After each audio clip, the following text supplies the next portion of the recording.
গুরুগ্রামে ধর্ম দেখে ছাড়, জেলা থেকে সরাসরি এবার এই খবরের দিকে নজর রাখি। পরিযায়ীর পোশাক খুলে দেখার অভিযোগ, বিস্ফোরক অভিযোগ বাঙালি পরিযায়ী। গুরুগ্রামের বাঙালি পরিযায়ীদের অত্যাচার, আধার ভোটার কার্ড দেখে বিশ্বাস নয়, একেবারে পোশাক খুলে দেখার পর পরিযায়ীকে মুক্তি।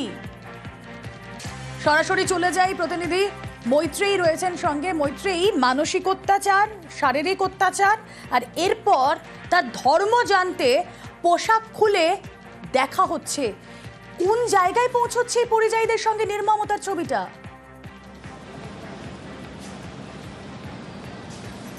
একেবারেই দেখো, এই নির্মমতার ছবি এবং তাদের যে আশঙ্কায় আতঙ্কে যেভাবে তাদের দিন গুজরান, যেভাবে অপমানে তারা দিন গুজরান করছে, সেটা কিন্তু সত্যি বলা যেতে পারে যে তাদের যে আশা নিয়ে তারা এসেছিলেন সেই আশা তো ভেঙে চুরমার হয়েছে। এবং তাদের দিন গুজরান এখন কার্যত বলা চলে প্রত্যেক দিন গুনে গুনে তারা দিন গুজরান করছেন।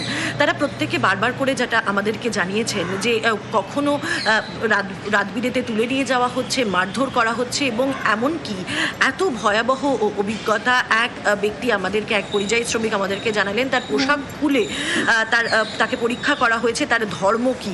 এবং অন্যান্য পরিযায়ী শ্রমিকদের যেটা বক্তব্য যে তারা আদতে ভারতীয় এবং সেটাই কি সব থেকে বড় পরিচয় হওয়া উচিত নয় তার, এবং তারা পশ্চিমবঙ্গের বাসিন্দা সেটাই কি সব থেকে বড় পরিচয় নয়। আধার কার্ড, ভোটার কার্ড এদের প্রত্যেকের কাছে রয়েছে। এদের প্রত্যেকেরা দাবি করছেন যে তারা জমি বাড়ির নথি তারা নিয়ে আসতে পারেন, কিন্তু এই হেনস্থাটা কেন?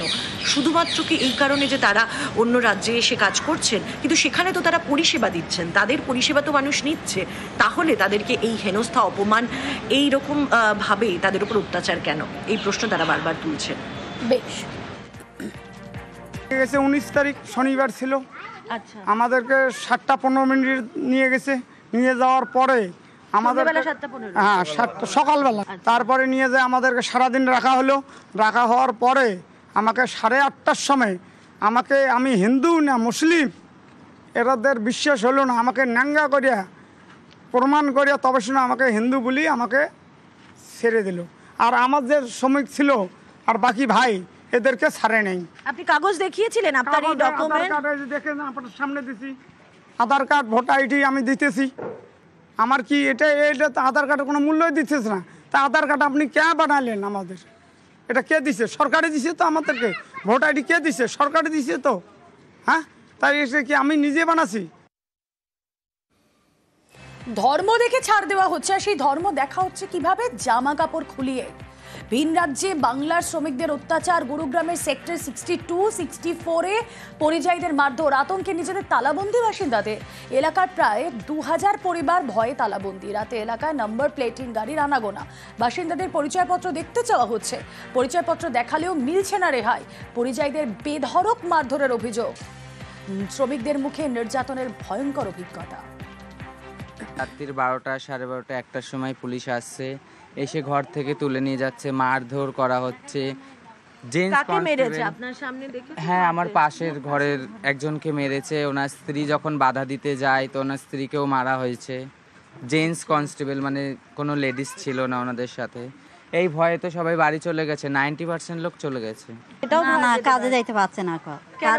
পারেই তো হয়তো গার্ডওয়ালারা বয়েছে কাজে আসবে না, আসতে দেবো না, এইসব কথা বলছে। রাস্তা থেকে মেয়ে ছেলে তুলে নিয়ে যাচ্ছে, এই ভয়ে কাজে যাচ্ছে নাকি? রাস্তা থেকে মেয়েদেরকে তুলে নিয়ে যাচ্ছে কারা? কিছু শুনেছেন? না, শুনিনি।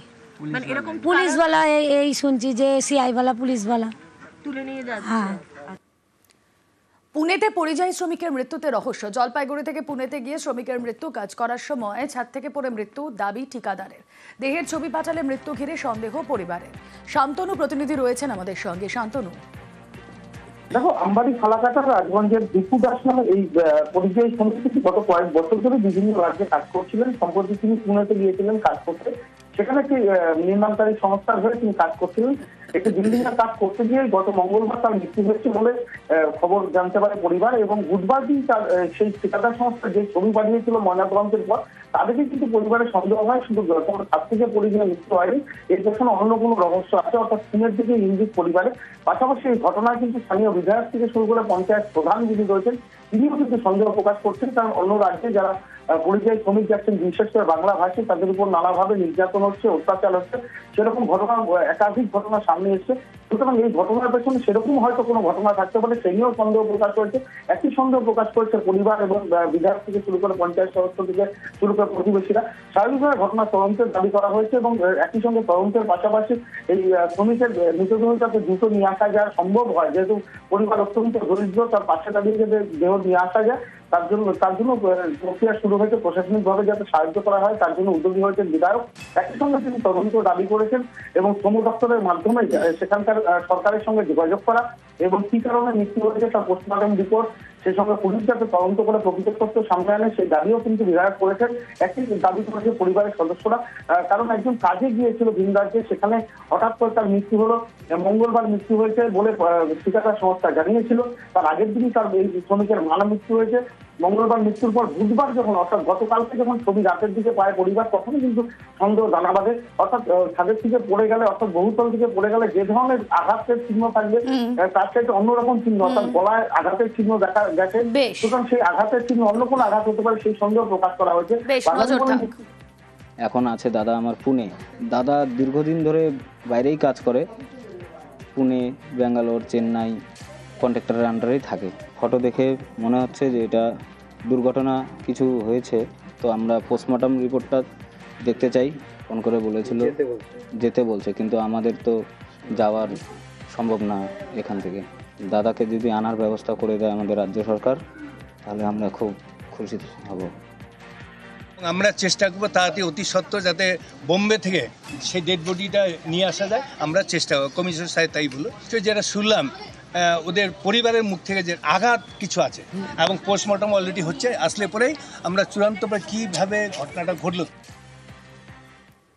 দিল্লিতে অত্যাচারিত বাংলা শ্রমিক, শিশুর উপরেও অত্যাচারের অভিযোগ, বাংলা বলায় বাংলাদেশি তকমায় নির্যাতন।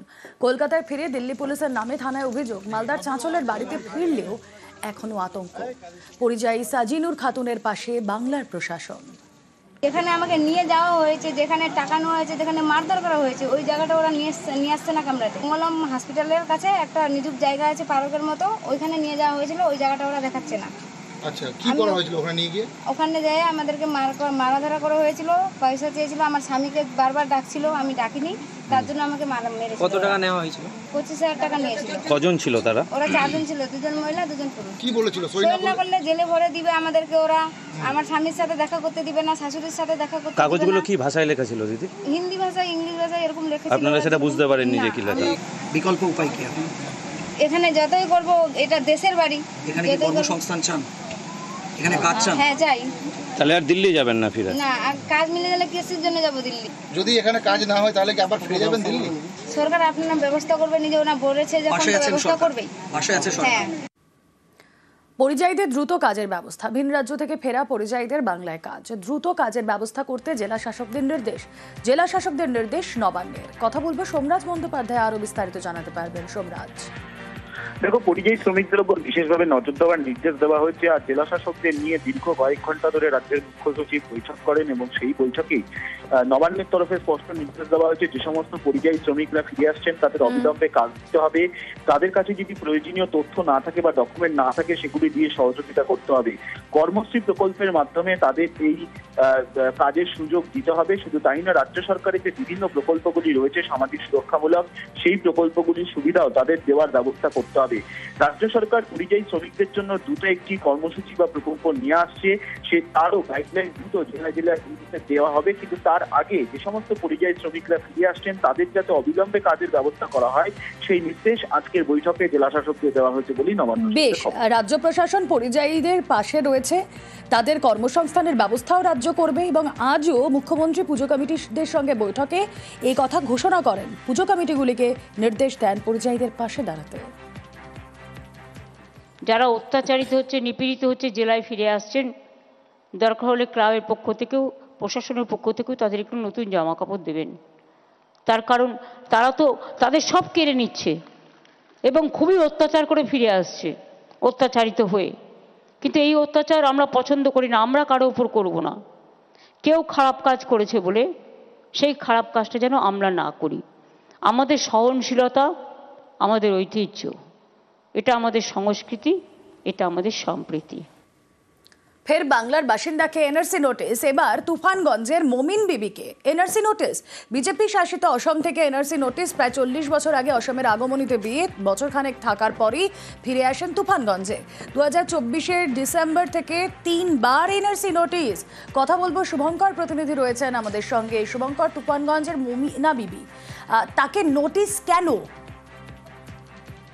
রুমেনা, তোমাকে জানিয়ে রাখি, তুফানগঞ্জের এই বাসিন্দা বিবি, যার বাড়ি তুফানগঞ্জ 2 ব্লকের বাসরাজা গ্রামে, তাকে অসম সরকারের ফরেনার্স ট্রাইব্যুনাল কোর্টের থেকে এনআরসি নোটিশ পাঠানো হয়। এবং তিনি যেটা জানিয়েছেন, বছর 40 থেকে আগেই তিনি বিবাহ সূত্রে অসমের আগমনীতে গিয়েছিলেন, অর্থাৎ তার বিয়ে হয়েছিল সেখানে, এবং 1 বছর অসমে থাকার পর স্বামীকে নিয়ে চলে আসেন তার বাপের বাড়ি তুফানগঞ্জের বাসরাজা এলাকায়। তারপর থেকে কিন্তু সেখানেই আছেন। হঠাৎ করেই গত বছর অক্টোবর মাসে তার বাড়িতে একটি নোটিশ আসে এবং ফরেনার্স ট্রাইব্যুনাল কোর্টে সমস্ত নথিপত্র জমা করতে বলা হয়।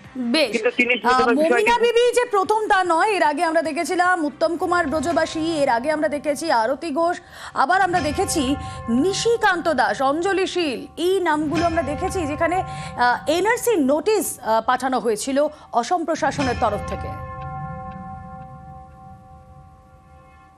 নোটিশটা কবে দিয়েছে? নোটিশটা নোটিশ আজ কালকে কি আসছিল কেউ? আচ্ছা, লোক আসছে, কিন্তু এমনি বলে গেছে, বলে লোক আসবে এই জায়গায়। আচ্ছা, ওই থানার থেকে পুলিশ আসবে। কি বলে আসে পুলিশ? এসে কি বলে? ওই যে তোমার ধরবে আসবে, তোমার হাজির হন না। ও, হাজির হন না জন্য। এখানে কি ভোট দিচ্ছেন? এখানে তো আমার ভোট হয়, আসামে তো আমার একবার ভোট হয়নি। আসামে একবার ভোট দেননি? কে কে আছে পরিবারে এখন? কে কে আছে? 2 ছেলে আছে, বউ আছে। কালকে আসছে, আইসে বলে যে ওর থেকে 2টা নোটিশ দেওয়া হয়েছে, 2-3টে, তাহলে ওটার তো যাওয়া নেই এখনো, কাল বসে মধ্যে করে যাওয়া লাগবে ধুবড়ি। কে বলেছে এটা? আসে এরা থানা থেকে কি আসে? আপনার কি অনুপ্রবেশকারী? না না, আমার তো এখানকার জন্ম, এখানকার বাসিন্দার। আমার দাদু এখানে, আমার মার জন্ম এখানে। 40 বছর 42 বছর বয়স আমার। এখন কি আতঙ্কিত আছেন এই নোটিশে? হ্যাঁ, তা তো অবশ্যই।